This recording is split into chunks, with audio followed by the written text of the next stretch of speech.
Ship here, broadcasting out of Edge Radio Studios in Nipaluna, Hobart, Tasmania. Hey, that sounds familiar. We explore how media can shape our understanding of the world around us. We're streaming on edgeradio.org.au as well as on YouTube and Twitch. Yep. Just find us by searching Media Mothership. We're also on the DAB, the DAB system, Digital Audio Broadcasting System. Message in during today's show because it's an exciting, fantastic deep dive that we're doing. Oh, yeah. So have this number ready, 0488811707, to ask us questions with our special guest as we're doing the next hour. You can also send a message on the chat on YouTube or Twitch. As always, I'm your host, Craig Norris, and we'll come back right after this tune. All right, welcome back. Special guest, Edward Williams. Edward. Hello. Fantastic. Thank you for coming on. And co-host Taylor. Hey. So, Edward, you've been really generous in terms of giving us the exclusive media release on this new project you've set up. We've had you on in the past with Big Love Studios. Yes. This is like this. Well, you're a busy guy. Yeah, no, this is a a whole completely new different project, separate from Daniel. It's mine. Yeah. So this is the launch. Well, you've launched already. Anyway, Yeah, this is yeah. the part of the media tour you're doing, promoting Media tour. your media tour of your new tabletop role-playing game. Yes. Called Kingdoms of Amnesia. Wow. Yes. Yep. So, for those that don't know, what is tabletop role-playing games? Oh, many people have many different definitions of a tabletop role-playing game, Craig. But my definition is, it's basically collaborative role-playing with the medium of a set of rules. So, without those rules, Yes. the game element of it sort of isn't really there, and it's basically a marriage of the two, role-playing and gaming at the same time. And people would know of Dungeons and Dragons. Yeah. Like, I mean, I guess. If Yes, we're it's talking Dungeons and Dragons, Craig. Yeah, no, it's for people who aren't aware of it, Dungeons and Dragons is probably the best way and easiest way to sort of explain it to people. But and you'll have like a storyteller, a games master there, and then people will choose characters. Like someone will be an elf, another person will be a dwarf, and then you'll have Conan the Barbarian guy. yeah, if they want, yeah, then you just kind of become murder hobos. Well, see, the rules are designed specifically to avoid the instances of murder hobos. Murder hobos, for those who don't know, are basically when you play a role-playing game, in my opinion, often there's no stakes, so you just go around killing everyone you see. In the game.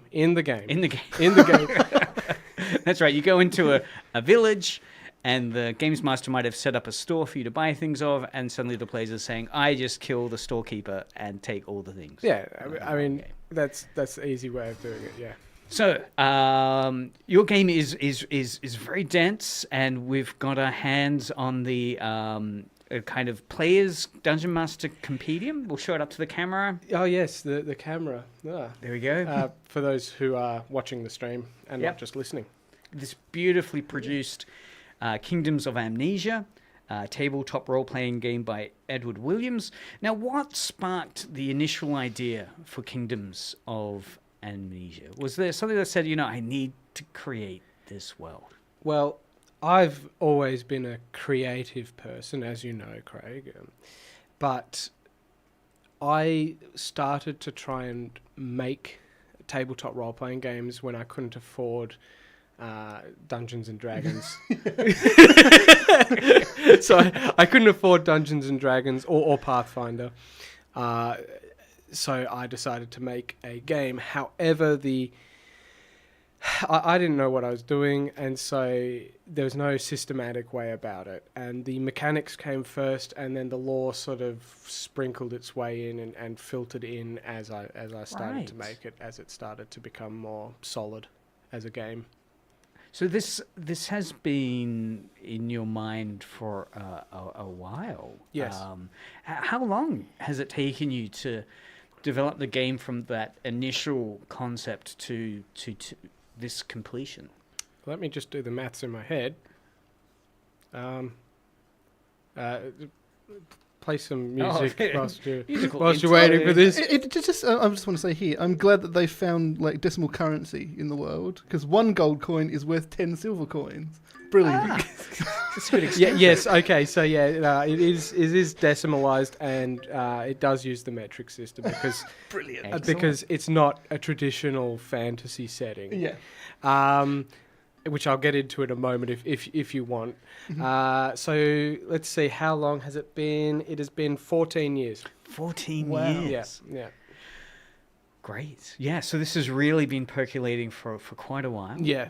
And look, for those of you who have seen the book, it's only 50 pages. But those are 50 pages which has been distilled down to the very, very best and refined and refined and refined. And I've started again about 4 or 5 times. I think it's 4 times. At one stage, there was a version of the game that was 115 pages, but it was just so messy.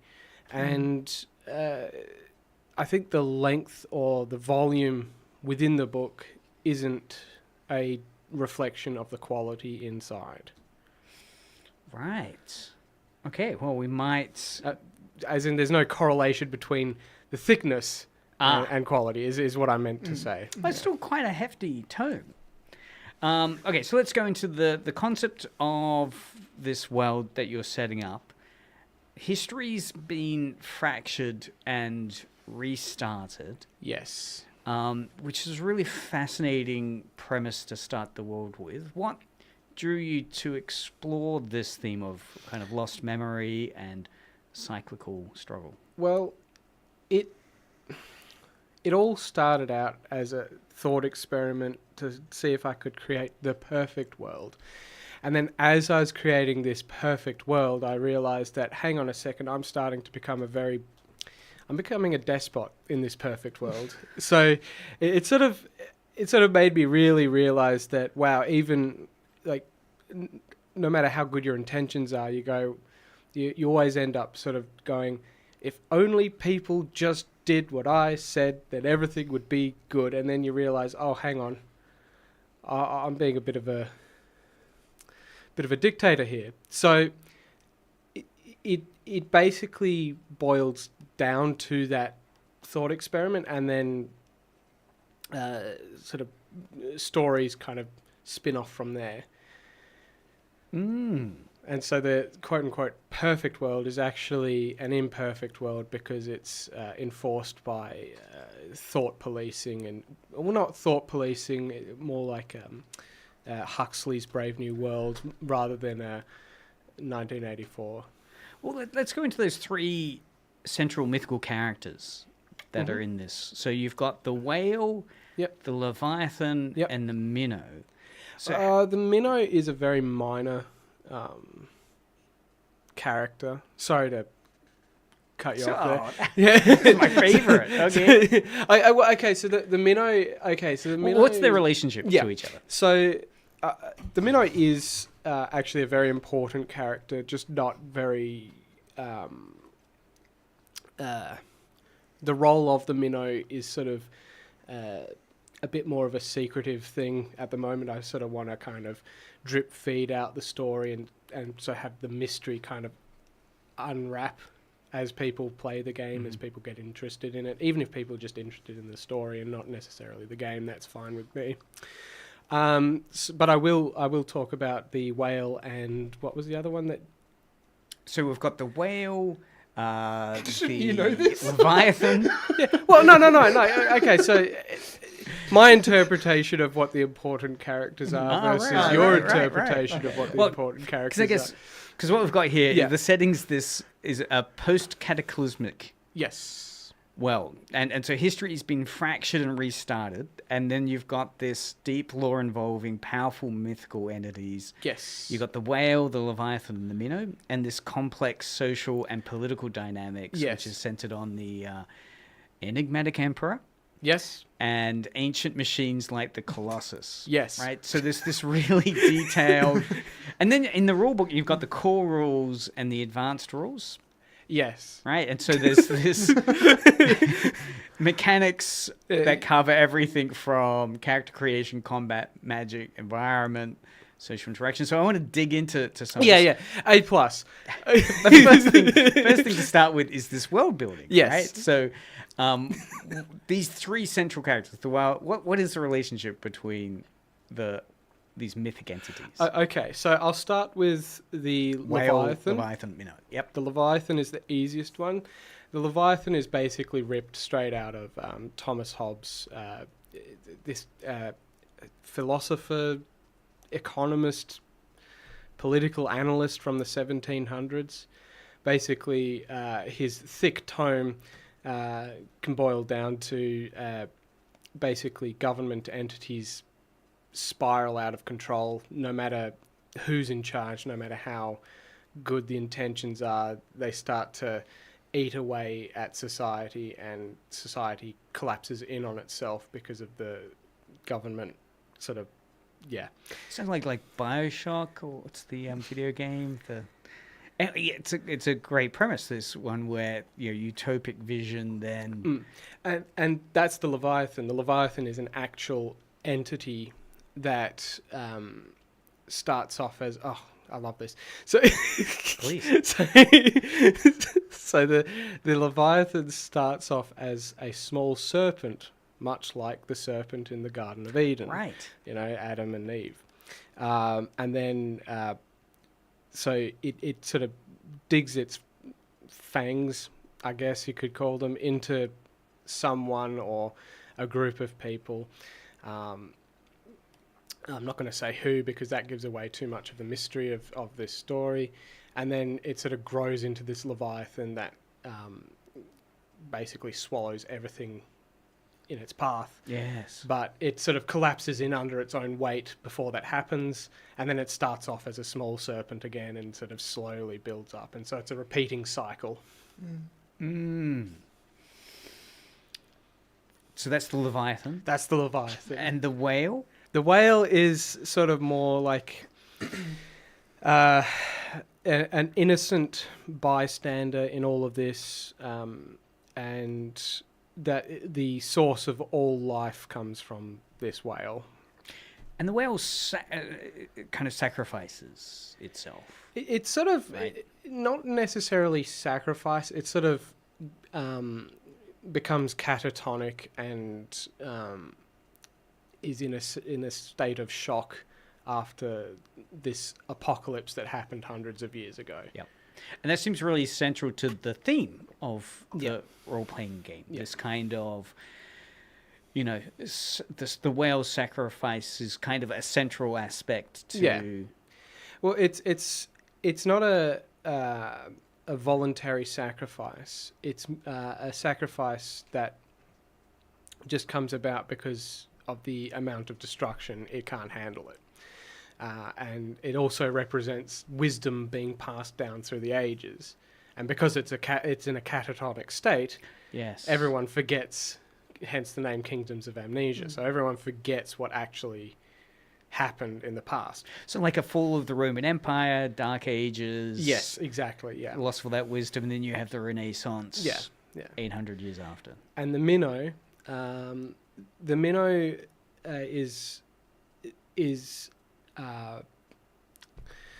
representative of more. So yes, the whale does sacrifice itself, but it's an unwitting or involuntary sacrifice. Whereas the minnow is a voluntary sacrifice, and it's basically saying that it doesn't matter how small you think you are in this world. If you sacrifice yourself, then that is one of the biggest things you could do anyway. So, Like the final episode of Squid Games. No spoilers there. Hey, I haven't watched it. I haven't. Sacrifice is pretty much wrapped into its DNA. I've only seen the first series, to be honest. Okay. But, fortunately here to promote Squid Games. Yes. Forget about this minnow and this whale and Leviathan. The Squid Games. No. I did want to talk about the Colossus. Mhm. Right? So without spoilers, if you could hint at what the role of the ancient machine part is, right? The Colossus in this world. It's less of a philosophical and conceptual entity. It's more of a leftover soldier. Right. So it's a bit like, it reminds me a bit of the some of Miyazaki's anime, the Laputa film, where you have those That Colossus thing. Colossus robots that are all kind of, nature's reclaimed them in a way, but they could get reactivated. And Exactly, yeah. It's more of a blank slate than the other three. So, dense, fascinating world building within this. The other thing that really struck me as I was reading through it was your philosophy towards being a game master. Yes. At certain points, you'll address the reader about how you kind of feel games master could best approach unpacking all this and delivering content. Yeah, and that's a section in the book that I had to think long and hard before actually putting it in, because I was thinking, what right do I have to tell people how to play the game? Because I do repeat somewhere in the book that it's their game, they can play it however they want. So really, who am I to say, no, this is how it should be played? Then I thought, bugger it. Gary Gygax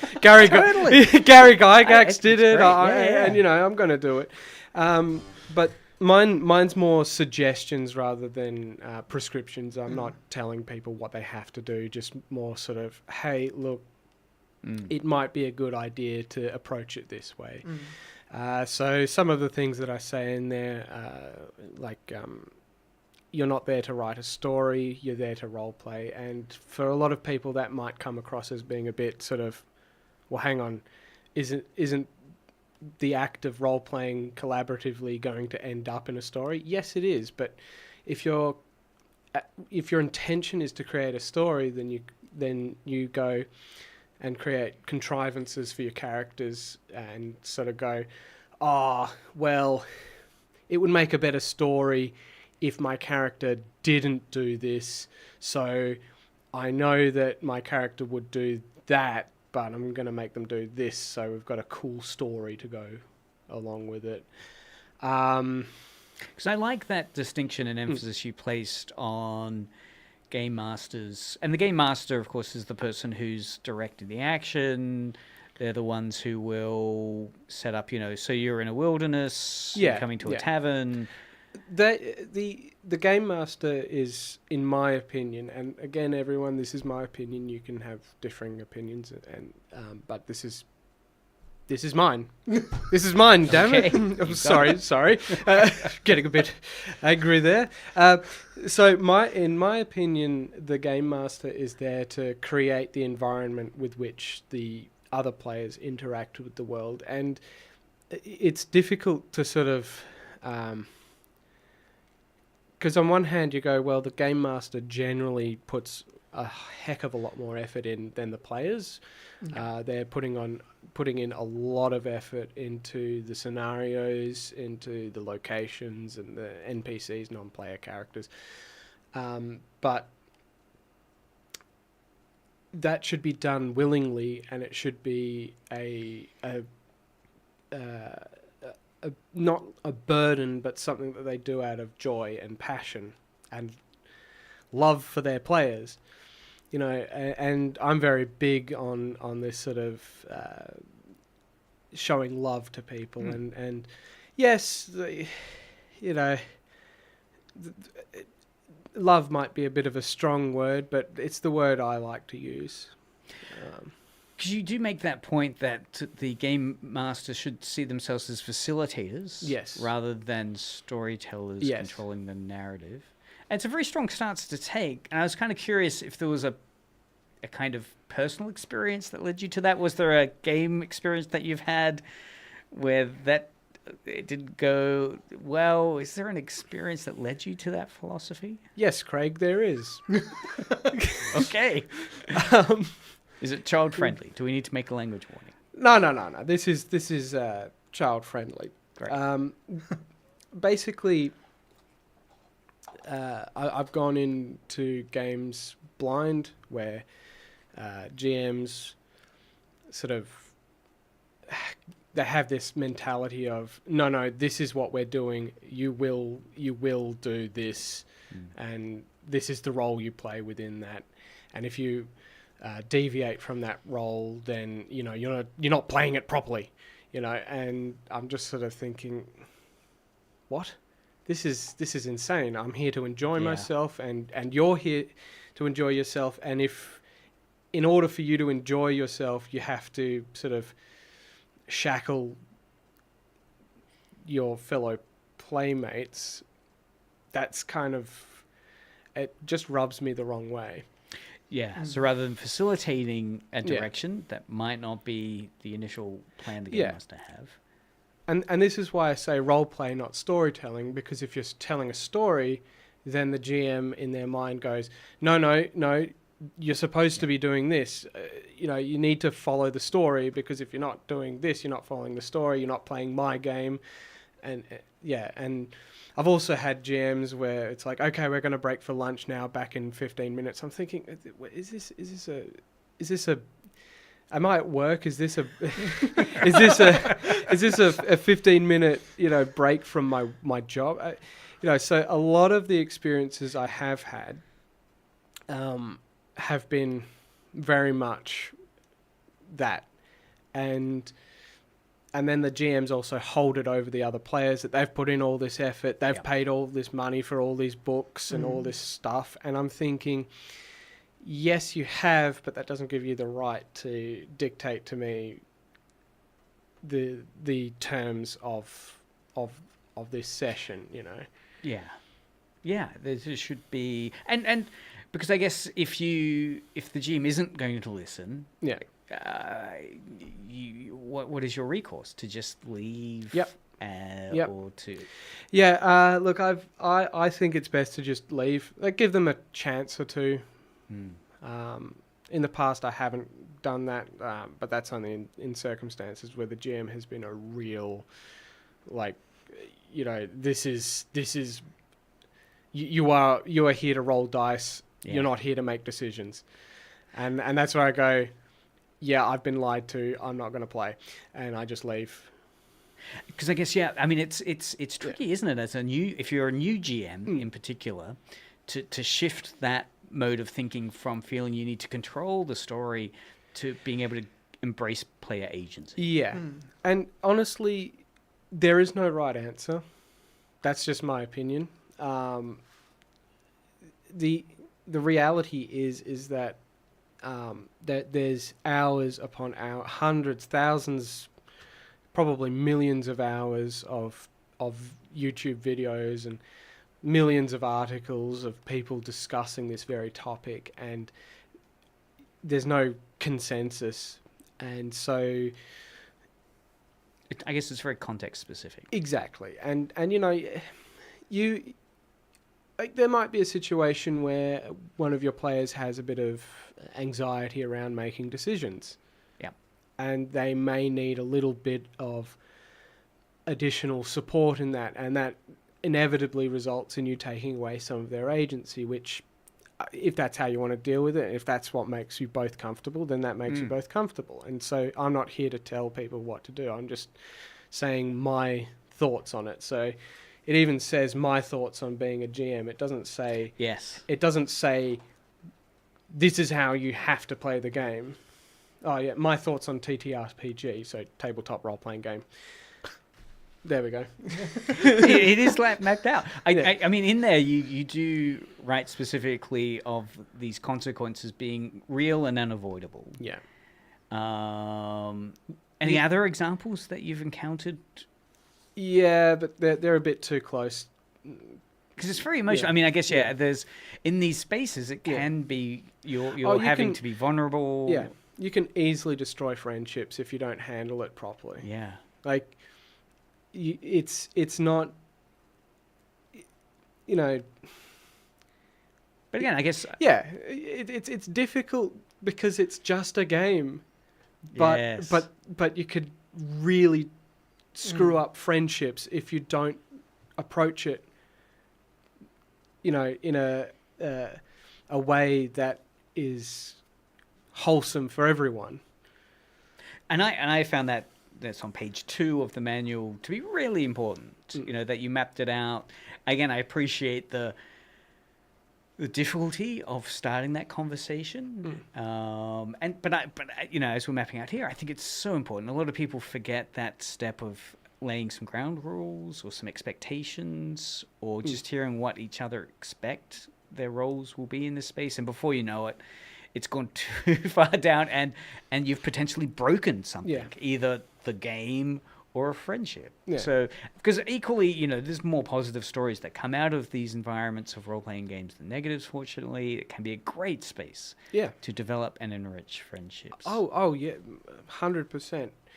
You can help grow your friendships. You can help your problem solving and your communication skills and your maths.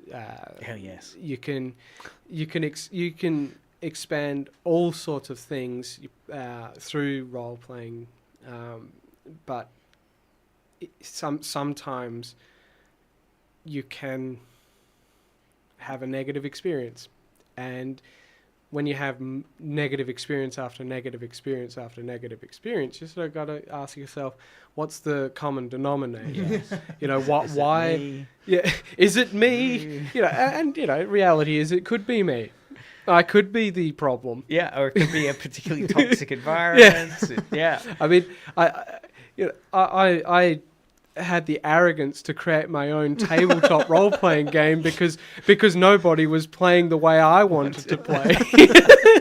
Which is great. I mean, I think that's fantastic, moving it from, thought to practice. Now, you mentioned maths, so I want to talk a bit about the mechanics and some of the design decisions you made. So you've chosen the D100 instead of the classic D20. Why the D100? Good question, Craig. I've wrestled long and hard for 14 years to come up with the answer. Well, 13 years at the time of this radio show. So it initially was. This is going back like 14 years. So the initial thing was there would be, I think, 6 stats, fairly generic stats. And for every point in that stat, you got 1d6. So I'm going to use terms that may not make sense to some people, so I'm just going to explain that. A 1d6 is a 6-sided dice, or die.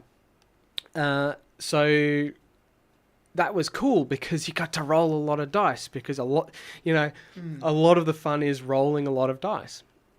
As long as the numbers are good. Yeah. But the game was so unbalanced, which for a tabletop role-playing game, balance isn't necessarily the most important thing.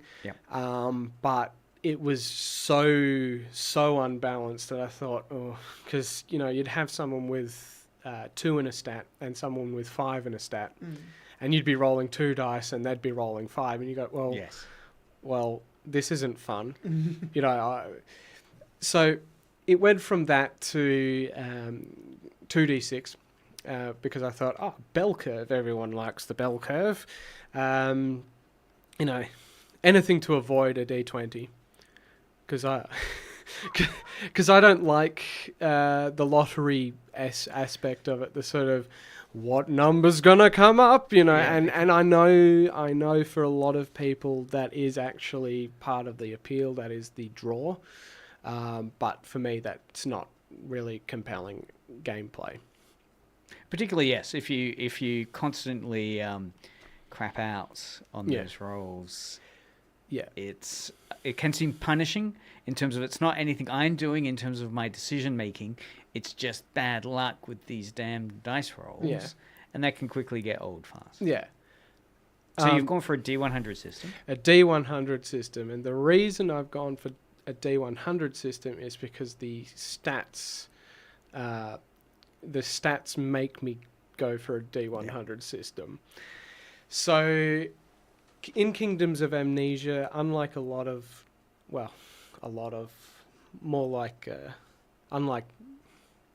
Say it. Say it. unlike Dungeons and Dragons, Should be a bingo card that we're going to this.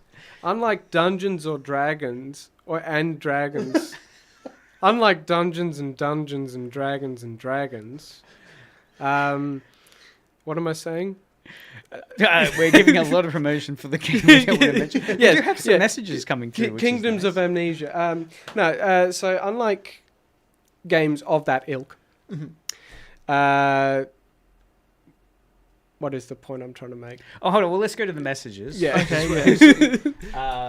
We have Nathan. Can you read that from where you are? Not really.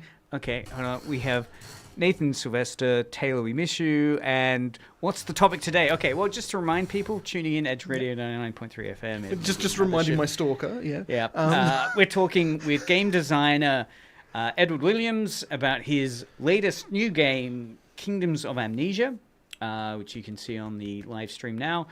And this is a tabletop role-playing game. It's a local game created here. And where can people find this if they're wanting to dig into it while we're talking about it?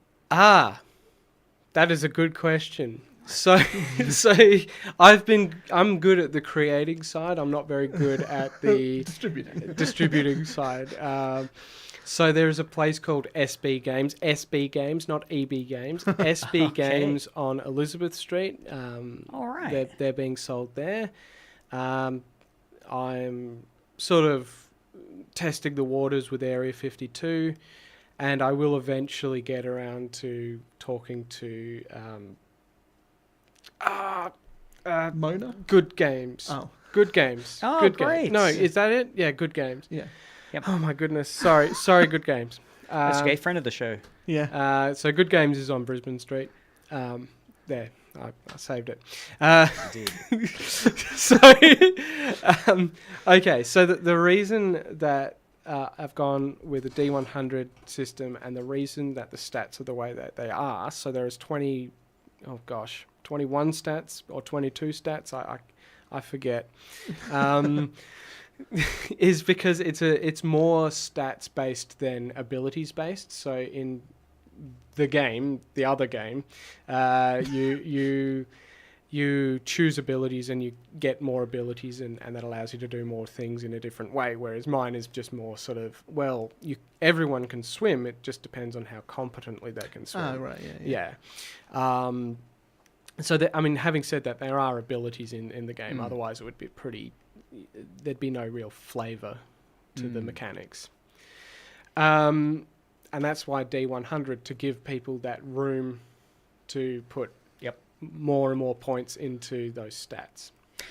So, you also have core rules and advanced rules. How would you suggest players approach that?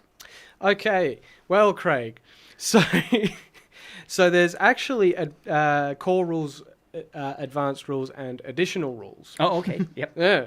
So additional rules are okay. Now, there is a reason. So the core rules are, you really need to know these rules in order to play effectively. Otherwise, you're going to have to constantly ask someone sitting next to you, how do I do this? And Yep. How do I get my health going? Yeah. And so that's only 1.5 pages or something. I don't know. I can't remember. It is. 2 pages, 2.5 pages. 2.5 pages. I know the game backwards and frontwards. I like the front of my hand. Kingdoms of Amnesia. That's what we're talking about. Okay. That's right. Yeah. So The additional rules is 1.5. yes, that's it. So the core rules are sort of, I hate using the word mandatory in order to play the game. you need to know the core rules in order to play the game. The additional rules are also rules that you need to know, but if you're not going to use them, then you don't need to know them. So, like, if you don't plan on sneak attack grappling someone, for example, that's an additional rules. You don't need to know it. You just need to know that that is a possibility. Advanced rules are sort of when you want to add little customizations to the game. Right. Yep. Though, of course, I do endorse homebrewing. Homebrewing is always good. And that's where you kind of set up house rules, or you want to put some cyberpunk stuff in there, or... Yeah, exactly. Because I understand that I'm not going to be able to cover everything for everyone. I'm not going to be able to be everything to everyone. So I'm just Mm-hmm. making the game that I enjoy playing. It's fantastic. Does that answer your question? Yes. Yeah. Next kind of system I want to talk about is the magic system. Yes. Okay, so in the magic system, you've got magic and mana stats. Yes. So why did you split the magic system into having mana and magic? So your mana is your capacity to perform magic, and your magic is your ability to perform magic. So is mana like the you'll exhaust it and No. renew it? No. So there's no real resource management when it comes to magic in this game, which I know for a lot of people, resource management is a part of the appeal. Because resource management is where you'll need to collect some gems or have enough of something, and then you'll expend it, and then you need to find some more to renew it, or you'll need to rest for a day or something like that. That kind of renew system. Yeah, and that does add limitations to the game. I appreciate that. But you know, if you want to have things that deplete, if you want your mana to deplete, then you could make it deplete. It doesn't bother me. It's your game. So remind me again. So what are the two systems? So that's Yes, the magic so- and mana are. Yeah. So mana is your capacity. So the more powerful spells require more mana. Yep. And your magic is your ability to actually cast it. So you might have, say, 100 mana and 40 magic, and you try to cast this Fireball. this massive fireball. Yeah. And you can, theoretically you can, but your chances of actually pulling it off Right. successfully are greatly diminished. Yep. Because you're only sitting on a 40 magic score, Yeah. but your mana's up at 100, which is a large number. Yep. And you're trying to cast a spell that requires 100 mana. Yeah. Right. Yeah. Because it is one of those things where you're trying to solve a problem as Yeah. you're getting the mechanics set up. Yeah. That's addressing a very real world thing. If you need to skill up, you need to cultivate and develop. Yeah. All right. So the next system I want to talk about, if there's nothing further, the magic system. Any questions about magic? Harry Potter universe guy? Potter, of course. Yeah. Can you do Expelliarmus. Expelliarmus? You can with disarming someone physically, yes. That's what Expelliarmus does, isn't it? Yeah. Isn't that all that Harry Potter does throughout the series? That's his one spell. No, that's the bad guys. He does Patronus at one stage. Yeah. All right, okay. Skipping on. Well, no, I think I'll just please. But with the magic, it's more conceptual than so. There's no like fireball. It's just sort of this spell does damage. It's up to you Really? if you Right. if it's up to you if you think if it's it a has an fireball. element or something. Yeah, like it's up to you if it's a fireball Yeah. or you know just a magical entity or whatever. Like, so it means that I could strip down the magic and make it like Right. 5 or 6 pages, and you just sort of play around with the rules within the magic system. So you can role play into the magic Yeah. experience, but in terms of crude numbers, there's a damage, and that's what matters. Yeah, it's There's there's a damage point that you'll roll. And... yeah, and that you know, admittedly, it might could be considered lazy. Because because you know, like I could go, oh well, there's a magic missile and that's just raw damage, and then there is a fireball and that does fire damage, And which does this additional thing, area damage, all that sort of stuff. But that's the way I've done it because I want people to focus more on, you know, trying to play around with the spell. Yes. You know, manipulate it in a way that works for their character or solves the problem in front of them. Yeah. Sorry to No, I think that's bring it really back to that. revealing. I like that. Because the other system I wanted to talk about was the opinion system for social interactions. So at the moment, you've, in the game, you've got a range from adore to hate. Yes. And I think that's really interesting. So how do you reckon that's going to affect, or have you seen it affect the role-playing at the table? Well, so this is one of the things. So there are several mechanics that I've made to try and prevent murder hobos. This is the main thing.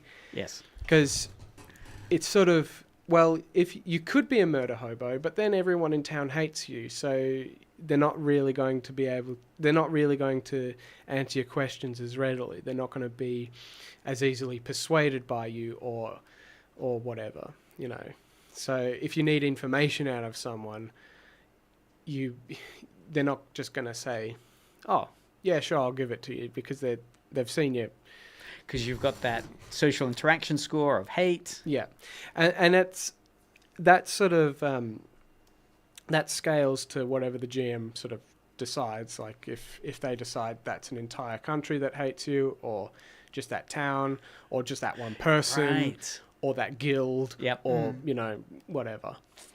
Message through from Strategic Wealth. Thank you very much for welcoming back. It's good to be back. And it's great to have a great show with Edward Williams talking about his new tabletop role-playing game that he's just developed, Kingdoms of Amnesia, available locally in Hobart.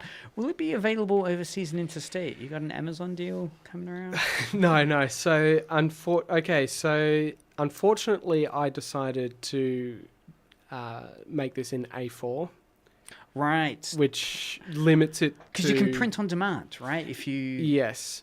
So if I want to distribute it globally, I can do it in its current form, but it would cost a lot more, and I'd have to deal with import, export nonsense. Or I could reformat it onto size that can letter be... size, whatever they use in the US. Whatever's globally distributable, yeah. Yes, there is a plan eventually to get to that stage, but I want to focus on Tasmania and... Yay. Yay. I want to focus on Tasmania, and then maybe there are parts of Europe which, because I've got friends in Europe and England, I can sort of give them a few copies to sort of spread the good word. At the moment, it's only available in print, not electronic form yet. Correct, because I haven't. I don't know what I'm doing, Craig.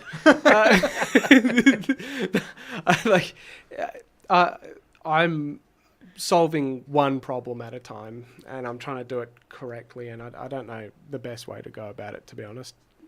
I think it's coming along really, really well. Sorry, I just got to turn my plug on. My real focus is to support the people who already have a copy and really sort of help them understand the game, and if they've got questions, they can ask me. Speaking of which, yes, there is an email for Kingdoms of Amnesia. No, not in the book. I'm sorry, guys. Look, I can't think of everything, despite what you may think. So the email is no capitals, kingdomsofamnesia@gmail.com. Right. Kingdomsofamnesia@gmail.com. It's that. If you've got any questions about the game, or if you're interstate and you want a copy, we can discuss how to get a copy to you. So there we go. Yes, because I think that just got posted on our chats from. What about the rest of the Big nation? Boy. Well, the rest of the nation. Sydney is a big place. I don't know where to start. I don't know where to start in Melbourne. I don't know where to start in Brisbane, Adelaide. Because the thing is that I've already got these relationships with these game store owners, and like I know their name, they know my name, and we can build off that. Trying to approach stores in the rest of the nation is pretty overwhelming to me at the moment, and until I've got a product that I can say, hey, look, it's really popular in Tasmania, they're not really going to be interested in it. But to individuals that want to reach out to me, then there is that email, yes, kingdomsofamnesia@gmail.com. Well, we'll put those contact details up in the show notes. Can I just ask a bit of a few questions about how you sort of like set it out? Like, what sort of software did you use to create this? Is this Word? Just a word processor. Really, Wow. just Microsoft Word Wow. Yeah. or equivalent. Oh, well, Google a Docs. free equivalent, yeah. Okay. LibreOffice. Or... WPS Office. Oh, right, okay. Yeah, Oh, so okay. the only thing that I regret is that because these just make it special copies. So this copy, as you can see, the border isn't equidistant from the top and the sides. Yeah. It was designed to be shrunk down slightly to actually fit on the page, Yeah. which I had done, but then I added an extra 2 pages, and so I had to redo the Right. cover, Yeah. and I forgot to resize the front. Because I was yeah. noticing that because there's quite a big border Yeah. around these ones. Yeah. Yeah, Okay. Who is on the cover? Who is that a picture of? that is the Emperor.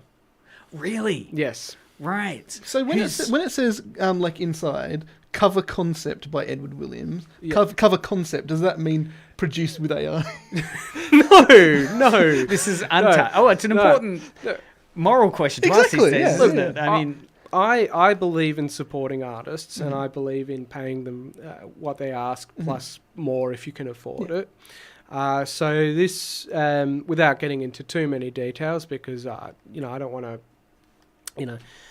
so I went to Fiverr Okay, yeah. and got the artwork commissioned, and so I basically told this person, this is what I want, and here's a picture of something that kind of is an Similar to- inspiration Yeah. for it. Beyond that, do what you want. Mhm. So I came up with the concept, but I didn't actually draw it. An artist on Fiverr did. Yeah. Now I asked explicitly if they wanted to be credited. They basically Said no. said no, Yeah. which I think, okay, fair enough. If they don't want to be credited, then 25% tip. Yeah. Just Okay. like Yeah. because I also want to I want to remain friends with this artist because I want to get them to do things More, in the yeah. future. So well, it's great artwork. it's fantastic. Yeah. It's really I think it's really wonderful. Yeah. Yeah. No, look, it has that kind of haunted, sunken face. And he's a... Well, actually, I was going to start going into characters and creation. We've got about 5 minutes left. No, we'll have to get you back. But do you have any favorite or unusual characters that have been created within this system? Because it's quite a detailed character creation system you've set up in the game. Well, not really. I just sort of what happens. Like I'm not really. No. Because you've play tested it with friends. Yeah, And family. yeah. And No, what not are- family. They wouldn't be interested. What are the types of characters that emerge in this game? Like we're talking dwarfs and elves. Yeah, or... like just people. like because the other game, which for we those do not. for those of you who have listened, you Voldemort, probably know what game I'm talking about. That's sort of it's centered around heroes. You become heroes, and you're whereas mine's sort of more explorers and people trying to explore and discover the secrets of the world or whatever their motivations are. And so the character design or the character creation is designed to create basically your average person, and then over the course of your adventures you increase in skill. Because we've only got a little bit of time left, I do know you've got ambitious plans to explore further aspects of this world. Yes. Right? Haven, Temples of the Ancient World, the Necromancer. Which one are you the most excited to jump into and start fleshing out? That's a bit of a loaded question, because what I'm most excited for and what I can actually achieve is different. So the Necromancer is the one that I'm doing at the moment. Basically getting someone to write the story for that one, because I'm more of the large concepts and the broader lore of the world. But I think that if I'm writing everything, then I'm not good with names. so it's not going to come up with, it's not going to create compelling names. So if I commission someone else to do it and say, here's the kind of story I want you to write, then there's more compelling names and a more diverse spectrum of opinions and views and inputs into the world. So the Necromancer is the one that's being done at the moment. That's the easiest one. Not to say that it's bad, it's just easier to get done. Haven is probably the most difficult, because that is that's going to explore a place that has many, many more answers to the ancient past than any other story. But it requires a lot more time and a lot more thought to put into it to actually get done. All right. Well, sadly, we'll need to start wrapping up. So we've already said a little bit about where people can find the game and connect with the community. This is, of course, Kingdoms of Amnesia, the tabletop role-playing game by Edward Williams. Are you setting up any community for this game? It's going to be like a Discord or a Facebook. I'm not so... Or the fans? You hear like the fans do it. I'm not so good at these things, Craig. Look, maybe a Discord. I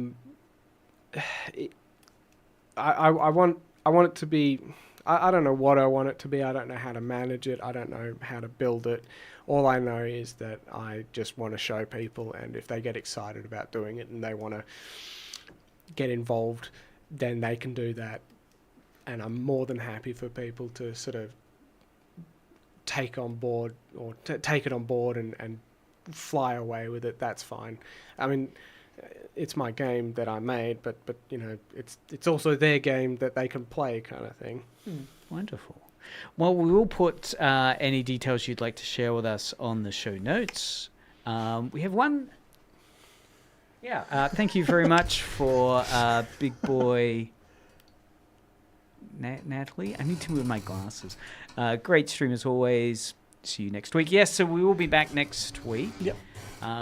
With a new topic, but we will post show notes up about Kingdoms of Amnesia, the tabletop role-playing game by Edward Williams, up on podcast as well as on the YouTube and Instagram. If people do want to reach out to you, they can grab you on the email. That email, kingdomsofamnesia@gmail.com. I'm pretty accessible in other ways. Okay, what's your address?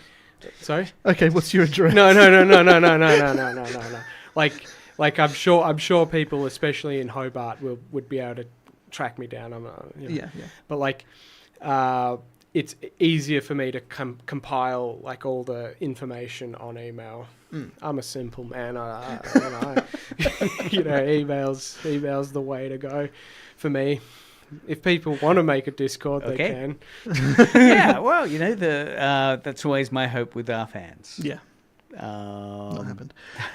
In the future. Well, William, thanks very much for coming on. Edward, I think that was one of your characters. Edward Williams. I was just Mr. Williams. How many times have you had him on the show? Edward Williams. Norris. Lidston. Yep. Lidston. Norris. Norris. Lidston. Well, it's a way they know we're not AI. Look at the streams. I mean, there's no AI happening on that stream.